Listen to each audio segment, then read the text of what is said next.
The reality is that we have to be thinking differently about the way that we build businesses, about the life cycle of every ingredient that we use, about creating something that is going to both help us to survive and help the planet to thrive.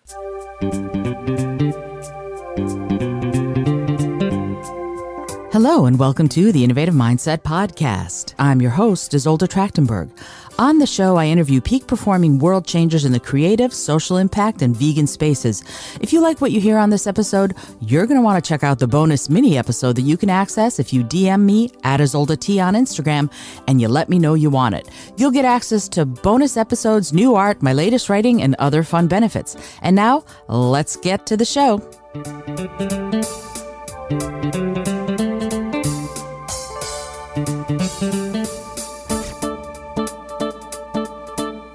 Hello and welcome to the Innovative Mindset Podcast. I'm your host, Isolde Trachtenberg. I'm super grateful that you took the time to be here. Super excited about today's guest. Let me tell you about Corinna Bellizzi. She's awesome. She's an MBA and a natural products industry exec and omega-3 expert who pioneered the growth of Nordic naturals from less than 1 million to over 100 million in annual sales. Wow. Given her concern for the future health of people and the planet, she shifted her focus from fish source omegas to algae in 2016. She's an activist at heart, and that is awesome. So she launched her podcast, Care More, Be Better, which you know is catnip to me, in 2021 to cover social and ecological issues that affect all of us. Today, she leads Orlo Nutrition, a new brand that features the world's first carbon-negative omega-3s. Wow. She hosts a new podcast, Nutrition Without Compromise, to support that effort. She covers health topics without compromising your ethics or the health of our home planet, the Earth. You know this is all catnip to me. Corinna, thank you so much for being here. Welcome. Thank you so much. I don't think I've ever been called catnip. You are. That makes me chuckle. This is you're living the dream in many ways, especially if someone is vegan or cares about the planet or is a conservationist. You're doing it. So I'm so thrilled to have you on the show. Thank you so much. Oh, thank you. I want to start with something that is probably very basic to you, but I just need to know, what are omega-3s? Why are they important that you are creating an entire business and a brand around them? Well, start with the big guns, right? Mm-hmm. So we all hear about things called essential fatty acids. And why they're essential is we need to get them from our diets because our bodies cannot create them on their own. And so omega-3s are an entire class of fats that support your endocrine system, that support your cellular lipid bilayers, basically meaning they're included in every single cell in your body. And DHA and EPA, which are two of the specific omega-3s, are essentially the forms of omega-3 that your body most actively uses to support things like your neurons, those cellular lipid bilayers, to normalize any inflammatory events that happen in your body. And what I mean by that is, like, let's say you stub your toe, right? Mm-hmm. You want inflammation to occur so that it can heal from being stubbed. And after that inflammatory event, you don't want to slide down this slippery cascade to where that inflammation rolls out of control, or you'll end up with arthritis in your toe, right? Okay. And so what omega-3s do essentially is they enable your body to return to what should be your homeostasis or balance. I'm taking you back to biology, right? Awesome. So your body returns to normal after the inflammatory event. If you don't get enough omega-3s and you get plenty of omega-6s, like the standard American diet, that's, ultimately sad.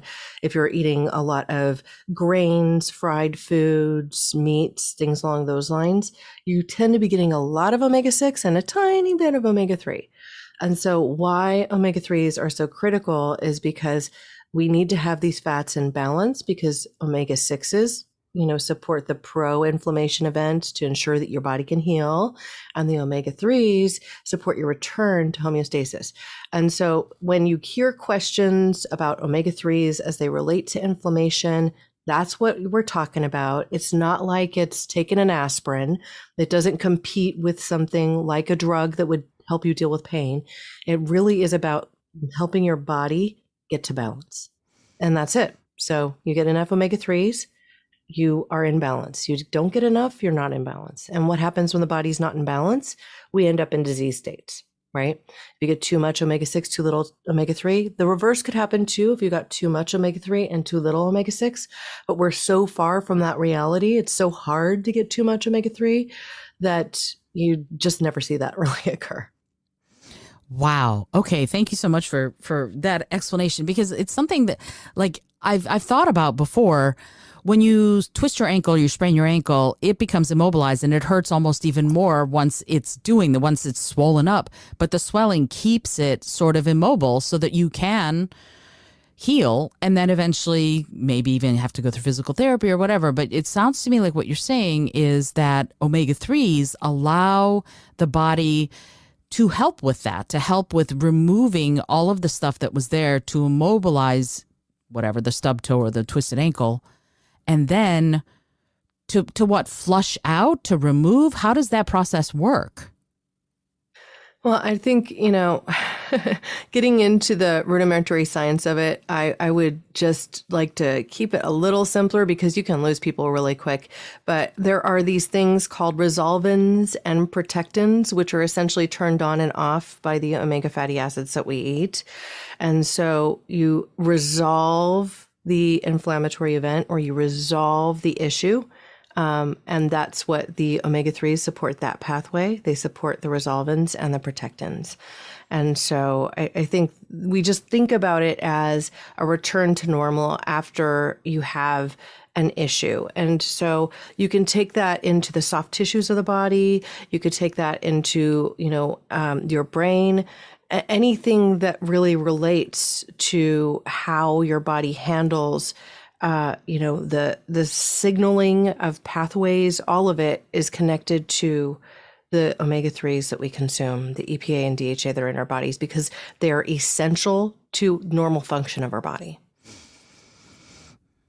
And also, obviously, peak function, which I think is as important. So you're going to see me jump around a little bit because I'm so fascinated by all of this, especially the notion that you are doing this without using animals, right? Yes. I mean, to me, as a vegan, as someone who's trying to be as cruelty-free as possible, that, again, catnip, right? I love that notion that you are looking to do this cruelty-free and with minimal impact as far as natural resources are concerned. I was wondering if you could talk to me about, right before we started recording, you were talking about how salmon and some of, not salmon, the little tiny fish, what are they? Yeah, pelagic fish. Pelagic fish, yes. You were saying that a lot of these are feeder fish for bigger fish like salmon, but also that they are what most omega-3s are made out of. I would love if you would talk a little bit about what drove your transition away from fish sourced and to what you're doing now. And if you would also tell us what you're doing now, that would be amazing. Oh, yeah. So basically, when we think about the omegas that we want or need in our bodies, so do all of the other fish that live in the ocean, right? And the reality is that to get these omega-3s, we've gone low on the food chain. Sardines, anchovies, smaller fish, right? Because they grow in abundance. They're easy to fish because they tend to ball up in a specific small area. We've all seen those Nature Channel shows where, whales create a bubble net and then come up and slurp up all these sardines and anchovies. Well, that's essentially how we fish them. And we fish them because they're very valuable. We can use the oils in their bodies to make fish oils. We can process their bodies to make feed for aquaculture. So the fish that we grow in farmed areas, like not the sardines, but rather the salmon or the tuna or whatnot, we can feed them to those fish as well. And then we can also use them in animal feeds and even in agriculture for fertilizer when we get down to the byproducts. And so their value is quite immense. And so, pardon me, little frog in my throat still from the COVID. So essentially what we have done is really optimize how you can use a single product of the ocean, which is animal based. And so the people on the fish oil side of the world would say things like, oh, well, but we're using all of the fish, right? And that's true. It is true. All of the fish is essentially being used. There's very little waste. However, we know that the health of our oceans is in peril. We know that the temperatures of our oceans are warming. We know that this is even affecting the algae strains that are thriving in the oceans, which interestingly affects the omega-3 levels in our sardines and anchovies because they're eating different algae, right? And different algae produce different EPA and DHA levels. And so they're getting different levels of these omegas. And so much so that even within the fish oil industry, there was some conversation, even as much as a decade ago, about the fact that we were seeing changes in the levels of EPA and DHA present in the fish oil, and we were going to have to change specifications to what our end product would be that would then be supplied to the industry, right? And I'm speaking generally of the entire fish oil industry. So they were aware of the changing health of our oceans more than a decade ago, but did they make changes to how they're really producing product and their models? No. They just changed their specification. And I think this is so indicative of the reality of an extractive based economy, that they aren't addressing the issue behind the issue, which is that our health of our oceans is in peril. We're overfishing them. We develop all sorts of metrics to say, oh, well, this is the catch we can take this year to remain within thresholds. But even those thresholds are somewhat arbitrary, and we're not actually speaking of the peak health of the ocean. They're using words like sustainability, like that this is the sustainable level at which you can harvest, and yet illegal fishing continues. One of the largest fisheries of the world is off the coast of Peru, right? And that's where most of these sardines and anchovies are caught now, most of these pelagic fish. And for years and years, Friends of the Sea has certified them as a sustainable fishery. And yet, illegal fishing will capture 15,000 dolphins each year. And that illegal fishing is the problem I have with this entire thing, which is something I became aware of when I was still deep working in the fish oil industry and leading Nordic Naturals, was that there's this entire thought that you can certify a fishery with Friends of the Sea or with Marine Stewardship Council or any fishery certifying body. You could certify it as sustainable and at the same time not acknowledge that these illegal practices are happening, and that the illegal practices are essentially in place partially because the fishermen in those areas are feeling the bite. They're feeling the reality of not being able to sustain their communities by just paddling their boats offshore to do the fishing that their fathers and their grandfathers and their great-grandfathers had done for years and years. So we call this sustainable, but it really isn't.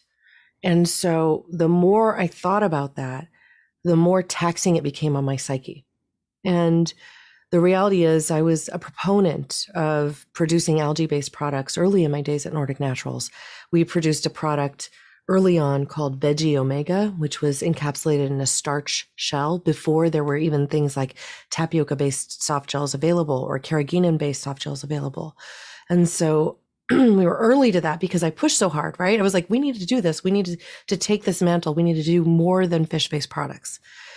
That product failed because the integrity of the soft gel failed, not because the concept failed. But it was a big ask to ask a fish oil company to make a big pivot to something like an algae-based mantra, so to speak, right? The same issue that existed within the entire fishing industry, this fish oil supply industry, would exist within the company because we were a fish oil company, right? And so while this is not the sole reason that I ended up finally leaving Nordic Naturals, it really did play in because, again, it got into my psyche. And so over the course of the last 11 years that I have been out of that company, I have focused mostly my efforts on plant-based supplements and omega-3s. I have worked for companies like Super Nutrition, which was a legacy brand, to lead their growth and development. They were a vegetarian line. They did use vitamin D3, which comes from sheep's wool, but it was ethically sourced. And we really were focused on giving people whole nutrition. That company has since sold to Now Foods, which is also a family owned kind of run company, privately owned. So, in the end, I have just really focused my efforts on ensuring that the products that I work to produce, that I work to bring to market, that I formulate are truly sustainable and not just speaking lip service to the world. I do not and have not ever formulated with, anything like palm kernel oil, because the reality is it comes from Borneo and forests that the orangutan should live in, right? So these are some of the things that I have, kind of put my foot down on, because I tend to lead sales, marketing, and also the formulation of the products that I would work to sell. So over the last couple of years, I've been working for Vaxa Technologies to help them commercialize their incredible production processes. They're really kind of a tech approach to growing algae. And what they're doing is really so different because we're completely isolated from our oceans. We don't impact marine ecosystems or even pond ecosystems because we're growing algae indoors using a photobioreactor that can grow 24/7, that can create omega-3s and other phytonutrients that come from the algae, and really work to optimize its growing intention through the use of AI. And so we are doing all of this in Iceland using only green energy that is used from a thermonuclear plant there. Most of the energy in Iceland is actually green from thermonuclear vents. We feed the algae CO2, the waste stream from the thermonuclear plants, and we produce oxygen as a byproduct. So all of this in the end means that for every 1 month supply of the product I sell, it's 110 fish not taken from the ocean and 1.1 kilograms of CO2 equivalent saved.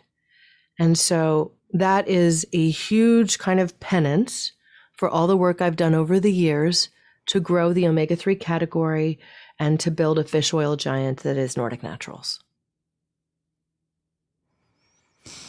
I think that was my soapbox.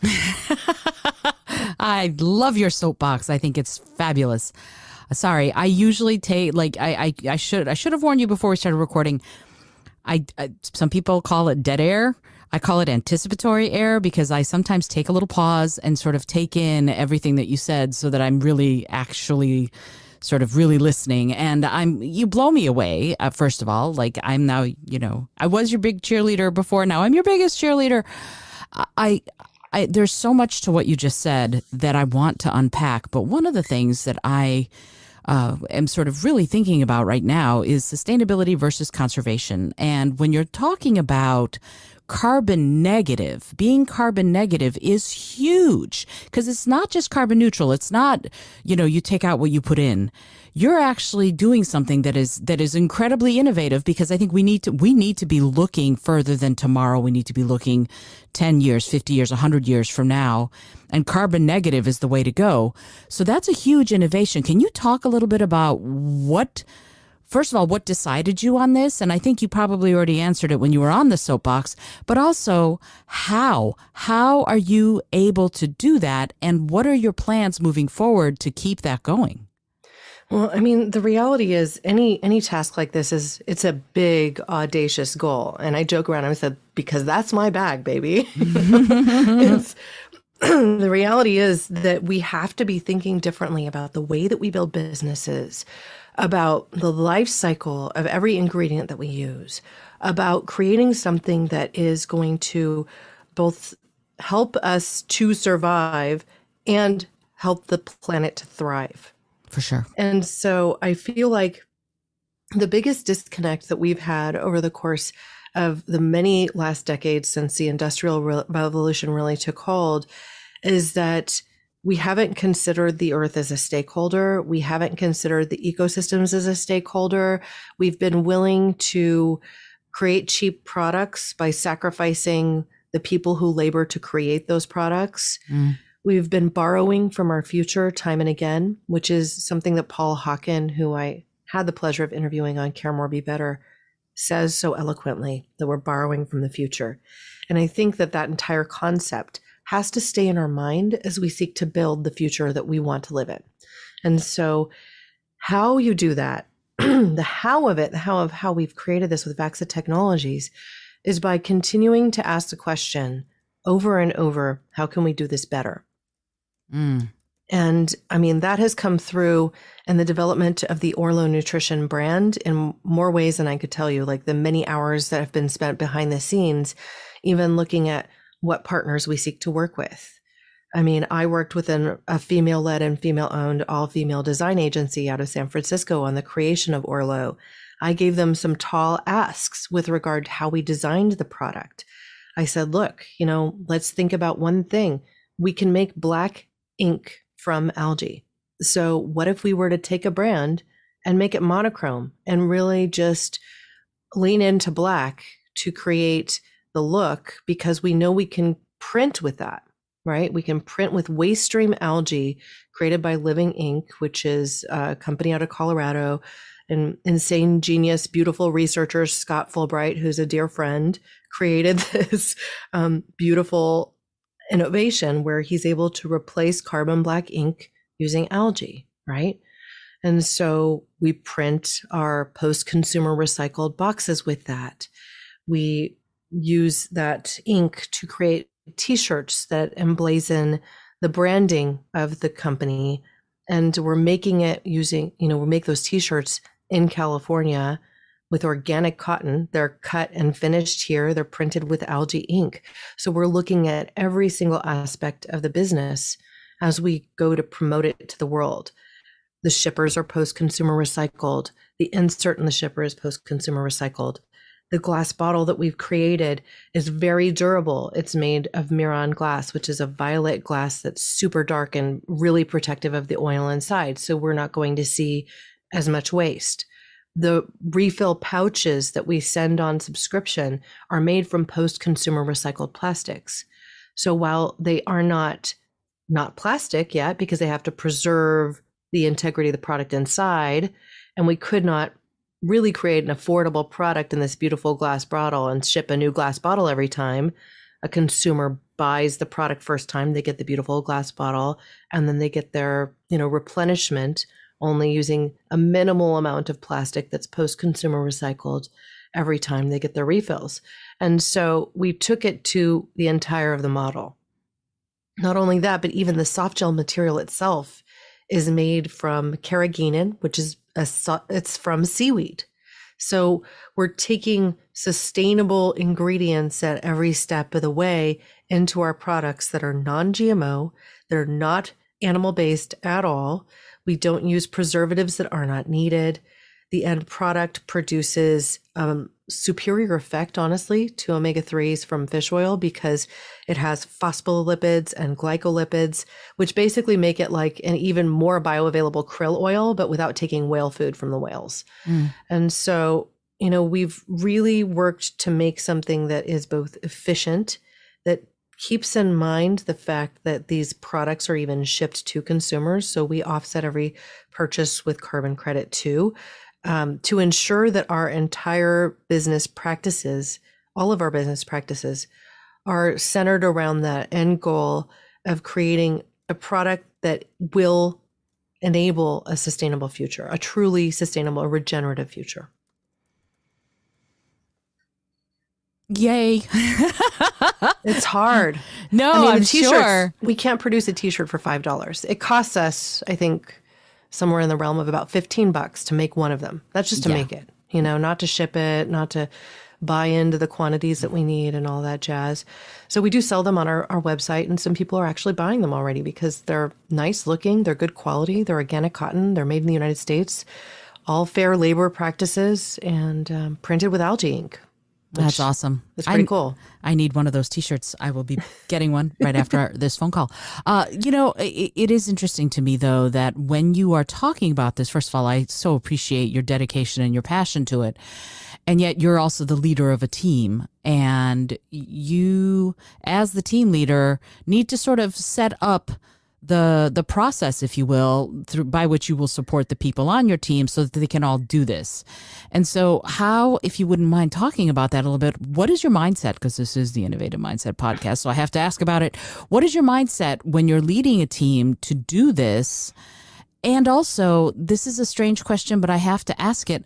Like the best way I can say it is a programmer doesn't give a program to the QA QC people thinking it's full of holes. They think, okay, I've done the best I can. And then it's up to the QA QC people to find all the holes, to find where it's broken. So if you can talk a little bit about both how you lead the team and how you develop that mindset with them to look at it sustainably, but also how do you think about all the things in the process that you can make carbon neutral or that you can make cruelty free? What is the process of going through all of those steps and figuring out where you can keep tweaking and making changes? Well, these are some big questions, aren't they? I know. I should expect nothing less. I mean, I love it. So let's start with this whole idea of what my professional philosophy is. I have always kind of come from this perspective that my goal in life is really to help people achieve what they didn't think was possible. And that's a great goal. I say that because, I came at certain points in my life thinking things weren't possible. Like, oh, I could never run a mile without feeling like I'm going to hack up a lung, right? I smoked for 16 years. You can probably hear residuals of that in my voice, though most of that is probably the COVID. But what I will say is that I've since run marathons. I did so to raise funds for Team in Training. I ran 2 full marathons, 5 half marathons. My second full marathon was the Boston Marathon in 2009. Wow. And so I've run some really big races. I achieved more than I ever thought I could possibly do. And it was really through just opening my mind to possibility. And so that is one thing that continues to lead me in every avenue and every thing I commit to, both personally and professionally, that I can do more than I thought was possible, and that so can the people around me. And the other piece that I lay into this puzzle every single time is collaborative leadership. And what I mean by that is that, I tend to, perhaps to a fault sometimes, include everyone in decision making, because I acknowledge every single time I have to face a challenge that I'm one person with one brain, and there's power in that, sure. And I might have a lot of experience making these sorts of decisions, but there's always a different perspective that I might not have considered. And so I tend to share, even in the challenges, these are the elements that I'm concerned with. What am I missing? How can we make the best decision moving forward? I tend to also pair people together in ways that are somewhat surprising, I think, to other market leaders and brand developers. So, for instance, I'm using a social team and a PR team to help us grow Orlo Nutrition. And because I really do value this collaborative work, and I think we do better work together and also make fewer stumbles when we're involved in these conversations together, I have a biweekly call that includes both the PR team and the social teams, where we all come together and share ideas. And so this fosters collaboration across groups that aren't paid necessarily to collaborate together, but they are part of the same venture, right? And so they're sharing ideas. And my only requisite with them is like, hey, if you're sending correspondence across teams, I just want you to copy me so I'm in the loop. But it fosters ideas, it enables creativity in a way that we otherwise might not see, and tends to save a lot of time. So for instance, we're using Share a Sale as an affiliate partnership to get kind of people out there selling product and advertising it on commission basis, right? Well, They both have the login credentials. We're all able to see what one another are doing. And when one of us runs into a challenge, they're sharing it across. Or we got a really cool influencer that shared something on Twitter, and we wanted to help the Twitter feed go on fire shortly after it launched. And literally an e-blast went across all those teams and said, can everyone go give this some love? And we acted on that. We act in concert. And so because we're all bought in to the same thing, because honestly, the teams that I've selected believe what I believe, that collaboration is king and that together we can do more, that we're actually able to do more and with less time waste and with less, oh, well, this is my job, that's your job, and I'm not going to take on a little extra or provide my insights because that's your job and not my job. So I think that attitude, honestly, is a little toxic. I'm allergic to silos. I don't like it when people aren't in it together. And so I create an environment where we're in it together. The common goal is clear, and we march forward with locked arms so that we can achieve more, so that we can blast through our own ideas of what we can achieve and achieve the unattainable. And mic drop. I love it. I love it. I feel like what I'm hearing from you is that it's that notion of true collaboration, and it's bringing to mind my favorite quote, which is, if you want to go fast, go alone. If you want to go far, go together. Yes.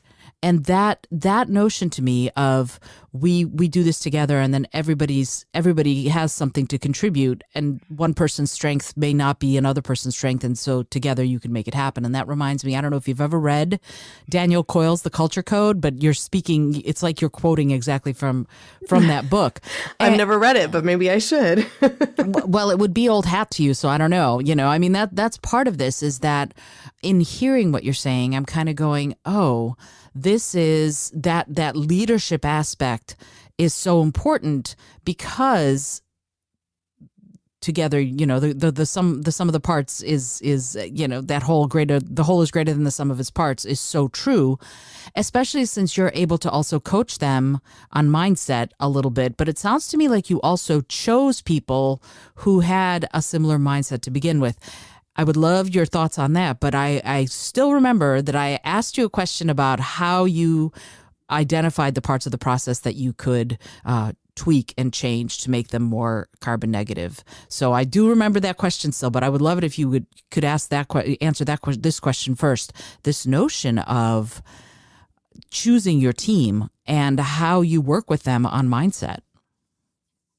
So, I mean, I don't choose teams lightly. I spend time reviewing, what they do, how they think, and what are they in my world? Because, you can hire someone and teach them to fish, so to speak. Let's just go back to the whole fishing.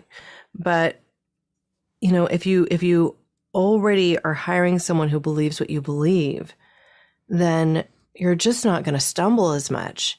Things will just march forward. And I think this was actually from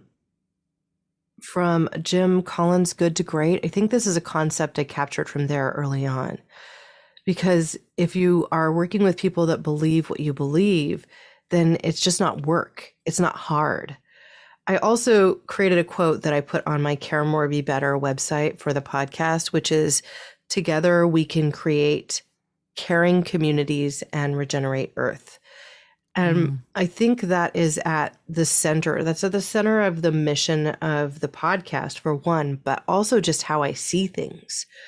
And so in something like what I work to architect with Orlo, I actually identified the PR team by listening to podcasts. I happened to hear the founder on Sean Wiesbrott's We Live to Build, which is a leadership entrepreneurial podcast. I was listening to his show because I'd recently been a guest, and I just wanted to see if he'd, put the show out there yet. And Loretta was interviewed there, and I felt like I was hearing someone who was inside my head already. Huh. And so when I reached out to her, I was like, look, I heard you on this podcast. I think we need to know one another. And I have a project that I'd like to pitch to you. If you're a fit for it and we can make this work, let's make it work.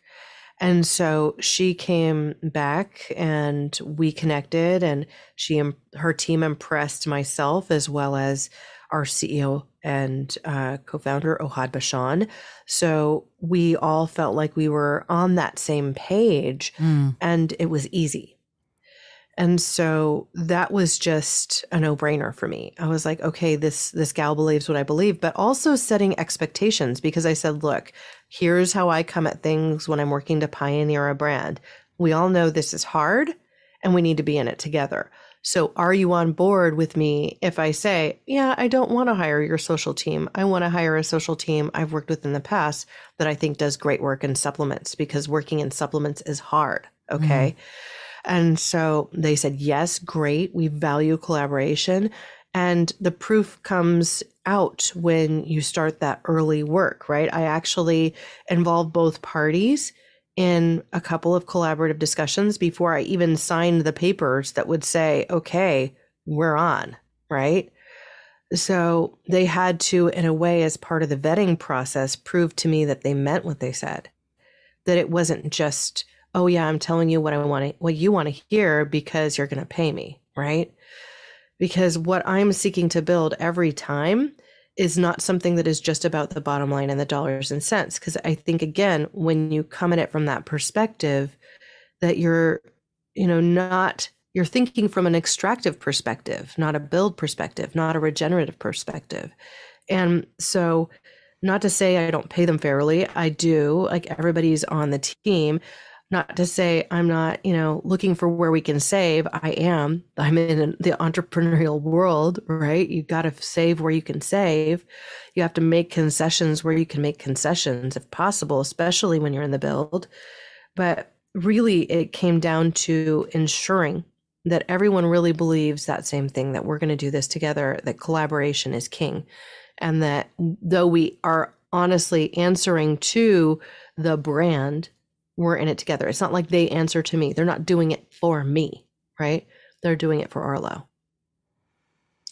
And getting back to that second question, which is how do you feed in and build something that is spinning that flywheel in a positive direction always, of making something that is more carbon responsible, more and ecologically responsible, and on and on. It's easier to do when you can do it from day one, right? With Orlo, I got to do it from day one. With Vaxa Technologies, we're doing it from day one in a way, because we were creating something new. We're creating the future of nutrition. We're creating something that can not only build out an omega-3, but that can one day harness the protein power and the other phytonutrients from these algae sources, and grow spirulina that is a league above anything that you can grow in a pond, and continue doing things just a little differently each step of the way, mindful of resources, using that same water over and over again, only using alcohol to extract and not other toxic chemicals that could harm the environment. I mean, all of those things are taken into consideration because we're thinking about it from the beginning. But when you come into a business that is already established, it is so much harder. And I think that you have to kind of be willing to deconstruct what you've constructed and look at every piece of it and say, okay, where do we start? What is the first step? And the first step is almost always the low-hanging fruit that you can convince the finance team is a good decision, right? And usually that is, oh, well, here's the long-term payoff. But sometimes that struggle is more difficult. Sometimes you have to do things like say, okay, here's what all the market research says.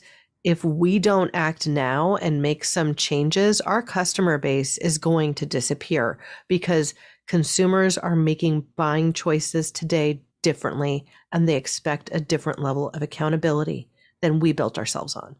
And that change is both expensive and hard, and it's going to take everybody's buy-in, and there's a lot of research that has to go behind it, and You have to work all the political angles within the company. The larger it is, the harder it is to steer, right? But that doesn't mean that the job isn't worth it and absolutely fundamentally necessary, because consumer buying patterns are shifting and you can make yourself extinct like an old dinosaur if you don't make a change. And so that would be my advice to anybody that's leading a company where they say, oh, well, I just can't afford this change right now. You have to be playing the long game. You have to be thinking 5 years in the future, and you have to consider, what are the changes along the way that I can make now that are going to make a bigger difference in the future? And that's outside of even just saying, oh, well, we want to build a regenerative world. We kind of have to.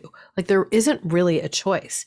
And I think that we've been thinking from this perspective for too long, that it is a choice. And that thinking is archaic. It's not going to help us build anything that's sustainable. And we could basically be paving a path to extinction as an entire species if we don't get real with this.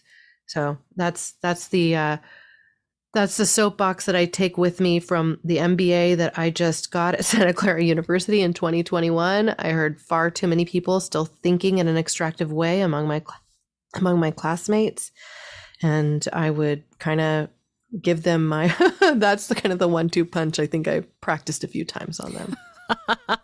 Yeah, that was brilliant. I love it. And there's something here that I think is it's crucial. There's quite frankly, Corinna, there is a psychology around thinking that you can make a difference. Not that you have to, right? Because I know you're saying, listening to what you're saying, we have to make these changes. But there are a lot of people walking around there thinking that there's nothing I can do. There's nothing that I can make an impact on. Why bother? So I would love it if you would give your opinion on this. What do you think needs to happen to our collective mindset, or the psychology around thinking that, yeah, my actions today can have repercussions tomorrow in a beneficial way? What are your thoughts on that? Well, I think, the key is that we need to remain optimistic, and we need to see an effect even in our own lives to making simple changes. Because if we can just stay connected to the small changes we make, then you know what, you're going to feel like there's hope. So I'll give a couple of examples that I've just implemented in my home life that I think are relatively easy and that can actually create strength in people. For one, I've been composting for years now, and my husband would argue he's been composting for me. I just put the stuff in the bucket, so to speak. But we use this as soil. I have not had to buy soil for my gardening, and I don't know how long, right? Awesome. Because I literally make my own. And because I also knew that it was not likely I would ever convince half the people in my community to begin composting, lobbied my local community time and again, even just sending little emails to representatives and saying, we really need to consider what we're doing with all of our food waste. Can we please start putting this in our grain bin? There are some communities around the world that are doing this. Why can't we? We're supposed to be this progressive community in Santa Cruz County. Get with the times, right? Right. And I did this time and again. Well, this winter, I get a card in the mail. Nobody ever responded to me, okay? I know I am one of many voices, and I'm not the only reason this happened, but I got a card in the mail that said, guess what? You can start putting your food scraps in that green waste bin now. And it includes any of my animal-based products, which means if we had a chicken carcass, that we could put that in there too. Now, those were things that I was not composting in my green bin because of, the critters that it would bring in. Right. And because of smell and other things. So now, guess what? Our household is even able to be greener. These things have a measurable effect. Organic matter should be put back into organic matter, put back into earth, used to create soil so that we can have healthy topsoil, so that we can grow healthy food. I know I'm preaching to the choir, but this is one small thing that I just committed to. Now, You can get a little greener in how you're even approaching your energy use in your own home and see a difference in your power bill. Now, that's something small you can do, and you can see measurable results. You can create a simple reuse perspective for the papers that are used in your office. You can champion a program like that without really spending a penny. One of the things I did while I was at Nordic Naturals is say, we have these recycle bins full of all this paper that isn't confidential, that's printed on one side. Can we please make two changes? For one, can we make it automatic that everybody who prints on two sides of the paper within their computer settings to save on paper resources unless they opt out of it? Okay, programmatically, they were able to do that. And for two, can we take the single-sided paper, put it in a separate pile, and as long as it's not confidential, create notebooks from that for us to jot notes on? And guess what? We did that too. And so, while these are simple little changes, it affected how we used material and got people thinking differently about the materials that we did use. So I think staying optimistic on those things, picking something that you can affect and champion, and then doing it. I mean, it's inspiring. It's inspiring to see the effects that you personally can have, even if they're small.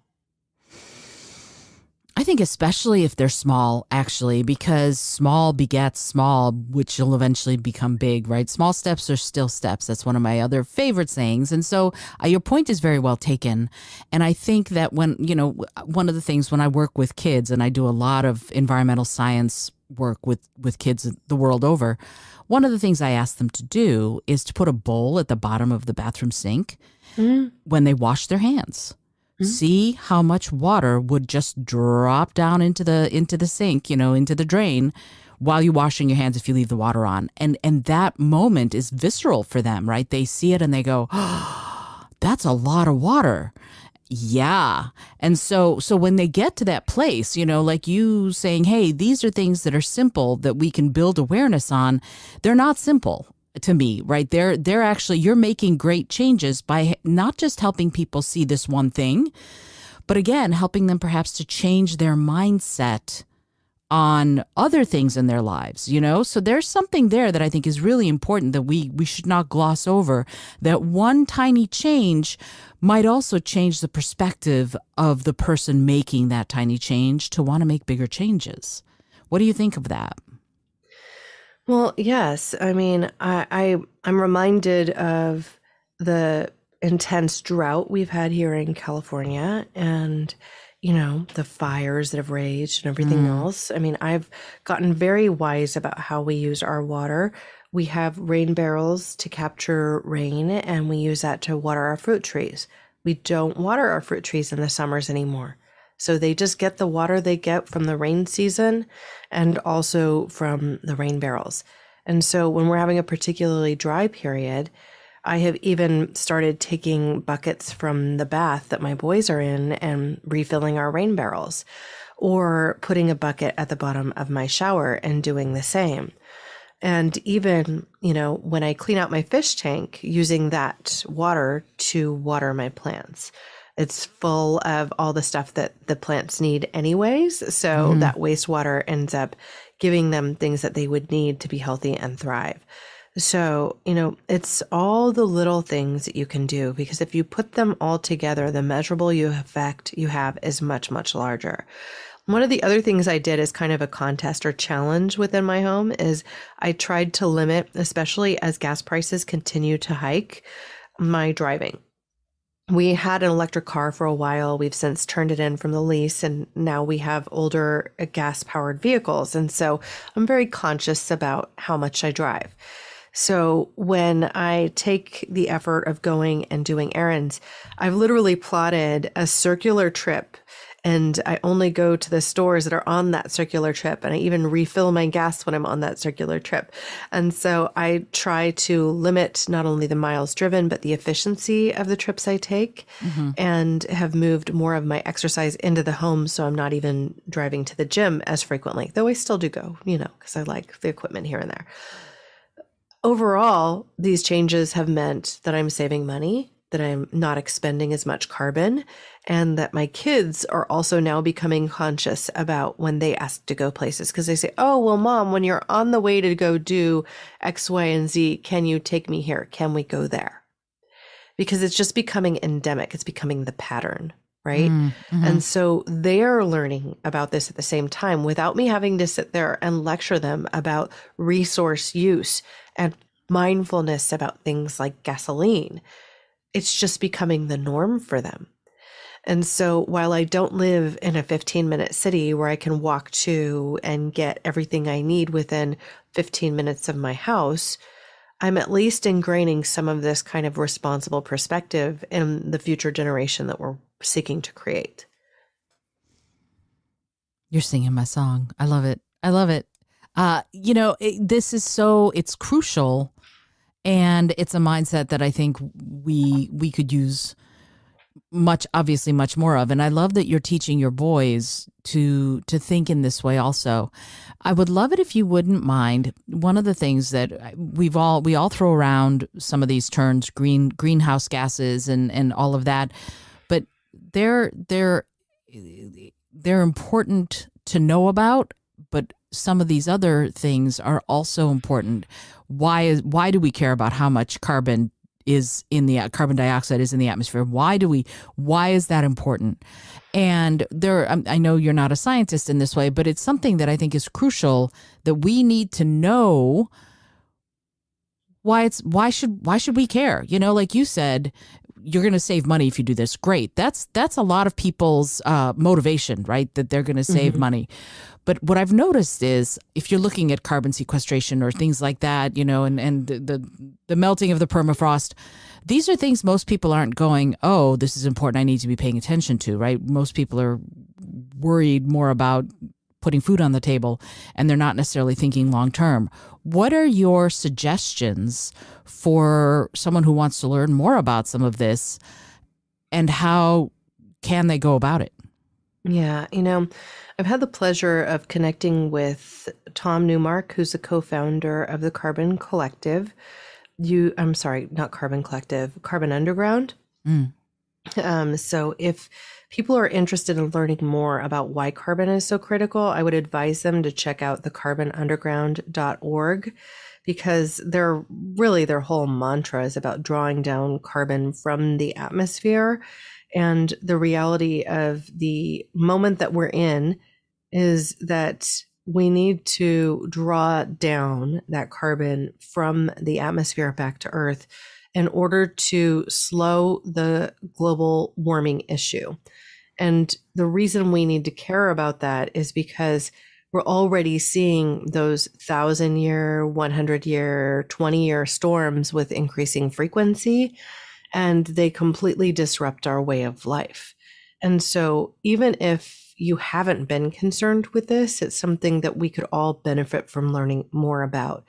So for one, we need to sequester more carbon, which means draw it down from the atmosphere so we don't have as many greenhouse gases up there. It's one of the few greenhouse gases that we can actually affect. Many of them we can't draw down. And so we need to look at other ways that we're leading our lives. And one of the big ones that people will know about is methane. Methane is created through the decomposition of animal products and food products that are poorly sequestered in our dumps and things like that. When they aren't turned into rich soil and actually have their carbon converted into something that can be good, then methane can result. We all know that animal husbandry results in more methane gases. So things like eating more animals actually creates more methane. There's one really interesting company, though, that is seeking to change that by feeding seaweed to cows, because it actually reduces the methane that they produce by an incredible amount. We're also able to do that by actually feeding cows biochar, and that reduces the amount of methane that they release by as much as 90%. And so all of these things can be kind of on deck for shifts that we make, but the carbon in the atmosphere we can affect. We can affect it really two primary ways: planting more trees and drawing it down, ensuring that we're participating in no-till agriculture practices so we don't release the carbon every time we till. And then also just emitting less carbon, which means burning less fossil fuels, burning less wood, burning less. So if we can burn less and we can also draw down more, then we can start to win this game. But the reality is that there will be a lag no matter what. And so even if we were to stop all emissions today, the effects that we've created over the last several decades, we're still going to see a lag in the climate responding. Because the climate, as Paul Hawken, also I'll quote him again, the climate is perfect. It's always doing exactly what it should. The problem is that we have created a system that has changed how the climate responds. And so if we're going to get to a sustainable future where we create something that our grandchildren can live within without having to be in a bunker, then we need to think about this right now. And we need to start to emit less, draw down more, and change the way we look at greenhouse gases as a whole. Really think about our impacts and build something that is much more circular. When we think about building or buying products, that we consider what the life cycle of that is. So it's cradle to cradle rather than just cradle to grave. Because at this point, nothing is cradle to grave. We have to think about the next generation. For sure. That's it. I can talk about this all day long. It's like my soapbox. It's time and again. No, and it's, here's the thing though. So much of what you're saying, I'm sitting here, you can't see me, but I've got metaphoric pom-poms up and yes, absolutely. and the thing is, we don't think about those cycles, right? We don't think about those natural cycles very much, especially those of us who live in big cities. But just a cycle as simple as, what do humans breathe in? Oxygen, roughly. What do they breathe out? Carbon dioxide, roughly. What do plants breathe in? Carbon dioxide. What do they breathe out? Oxygen. That is a cycle that I think is something that, third graders love this when I point it out to them, because it's simple. It's huge if we look at it from the perspective of the planet, but it's a simple way of showing why it's important to have that balance. What you were just saying is so crucial for us to focus on. No, I don't want to compromise my health. No, I don't want to compromise my ethics, but I also absolutely do not want to compromise the health of the planet, right? So how do we do that? And I know that talking about it like we are doing right now is important, but I would love it if you would chat a little bit about the way that you're reaching out in your latest podcast to talk about some of these crucial topics. It's called Nutrition Without Compromise, and that notion of no compromise on these three major things, health, ethics, and the health of the planet, is so important for all of us to be thinking about. Right. And I think one of the primary reasons that I haven't made that like a vegan focused podcast, well, for one, there's many out there. But for two, I really think we have to have conversations and serious conversations about animal husbandry and how we are actually acting in concert with our entire food system, right? And so what I seek to attack with that podcast is really supporting people's understanding of how we can live our healthiest while treading a little lighter and a lot lighter, right? And so what I'm seeking to do is give people the basic education and tools that they would need to be able to make small changes. And sometimes those changes are even just in their mindsets. Like, how do they think about the trees in their yard? How do they think about the weeds in their garden? I got the chance to interview Dr. Bill Muma I think that was episode 2. And he is the progenitor. He came up with the term proforestation. He also shares the Nobel Peace Prize with Al Gore and his team because of his work with the Intergovernmental Panel on Climate Change. He was the lead author of the first 5 reports.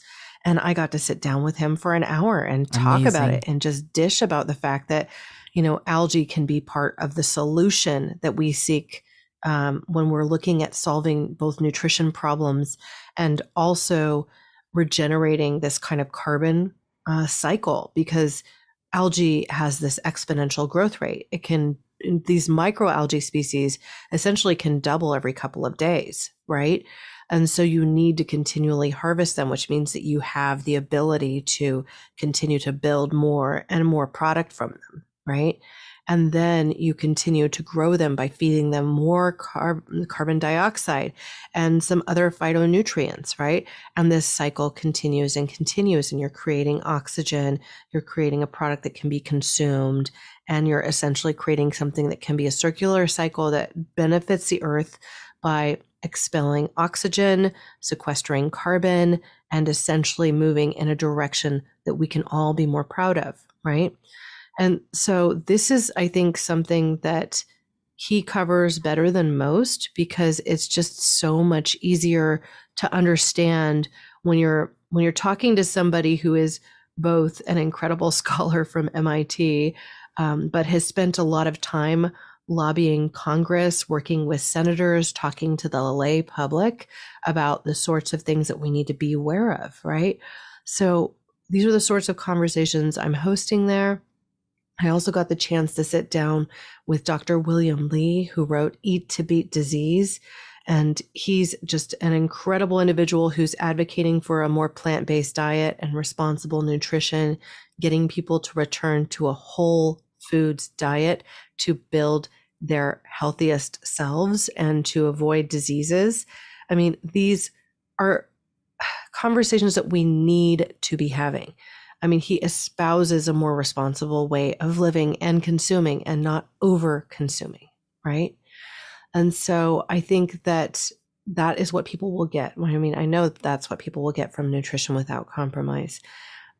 Really kind of the sorts of information that can feed your health while also ensuring that you understand how you can live a little bit more responsibly, how you can commit to your ethics and live well without really coming from this extractive continual perspective where we're taking more than we're giving back.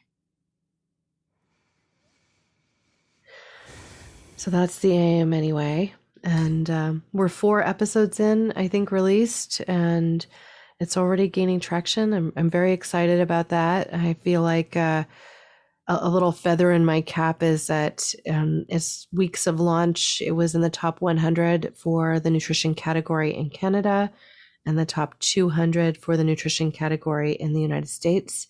And this is as rated by Apple Podcasts. But I just got an email this morning that it's #1 on Good Pods in independent nutrition. So Yay! No, that's great. And especially since one of the things that I love about your show is that it is looking at both individual health and also the health of the planet. I mean, most of the time we're not thinking nutrition for me equals how it impacts the planet. And I love that you're doing that. And I think it's, I mean, for me, I'm right there with you. And yet when we're talking about this stuff, we have, again, that mindset idea of I'm thinking bigger than me. I'm thinking bigger than me. And I love it. And I find that sometimes people, again, get scared of it. So I'm glad you're out there doing this work. And I'm grateful to you for taking the time to be on the show and to talk about this. It's a huge topic, but it's also extremely personal. And so I so much appreciate the work you're doing. Having said all that, if somebody goes, I need to know more about Corinna, I need to know more about what she's doing, what are the best ways? Do me a favor. I know people learn differently, so I like to have sort of I'll put all that stuff in the show notes, but if you wouldn't mind saying, what are the best ways that someone could follow you or reach you? I would love it if you do that. Yeah, I'm probably easiest to reach if people are interested in collaborating in some way via LinkedIn, just because I'm the only Corinna Bellizzi out there, so I'm pretty visible. And you can see the many things I'm involved with, including in the world of podcasting, because I do have a few podcasts. And what I would say about everything I'm doing with Orlo Nutrition and Nutrition Without Compromise is that simply by following at Orlo Nutrition on any of the social platforms that you love, you'll stay apprised of what we're doing there, because that's where I tend to share that information. I'm also active on Care More Be Better. And so if you have a topic that you'd like to see covered in the sustainability space that doesn't touch on nutrition, you can always go to that website, which is caremorebebetter.com. There's even an option to leave me a voicemail by clicking a microphone in the bottom right corner. And so I encourage people to check out the podcasts and also Orlo Nutrition. And if you want to talk to me specifically about something related to nutrition and sustainability, if you have a guest you'd like to see featured or a topic that you want to see dug into a little bit, I love that investigative journalism and I'm willing to put that hat on just about any time. You can always send me an email at hello@orlonutrition.com. Because again, that's everything for nutrition without compromise, and also the omega-3 products we're releasing. It's the repository for everything related to that.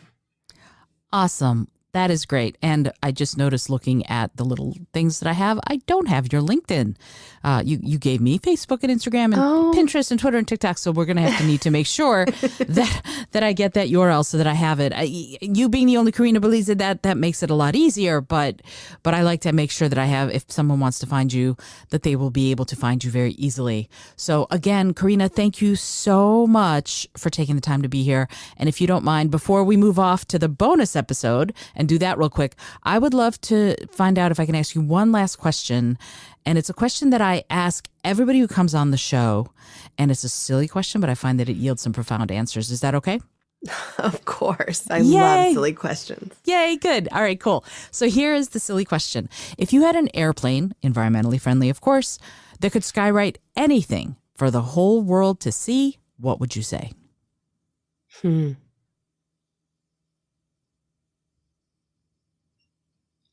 Gosh, I have to think about that for a minute. Da da da da da da da da da da da. Just go and make it. I love it. Yeah, just go and make it. Make that reality. Build it. That's just great. Do it. That's great. That's great. I love it. Just go and make it. Super simple.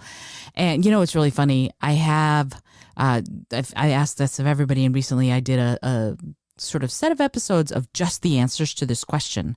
And so many people said one of two things.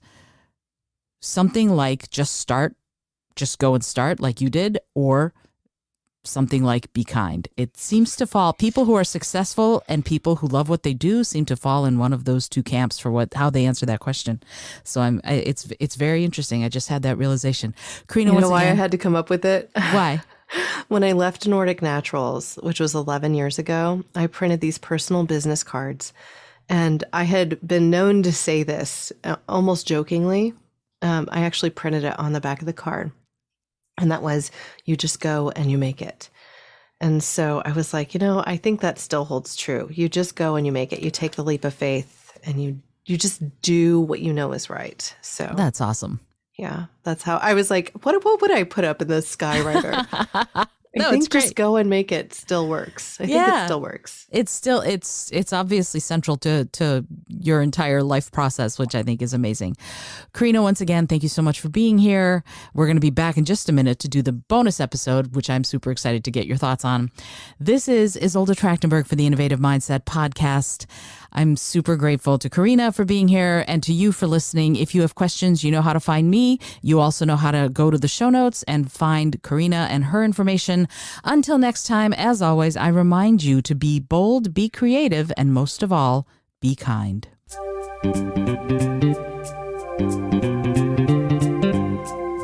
Thank you so much for joining me today. I really appreciate you being here. Please subscribe to the podcast if you're new, and it would mean the world to me if you told a friend about it. Today's episode was produced by Isolde Trachtenberg and is copyright 2022. As always, please remember this is for educational and entertainment purposes only. Past performance does not guarantee future results, although we can always hope. Until next time, remember to be bold, be creative, and most of all, be kind.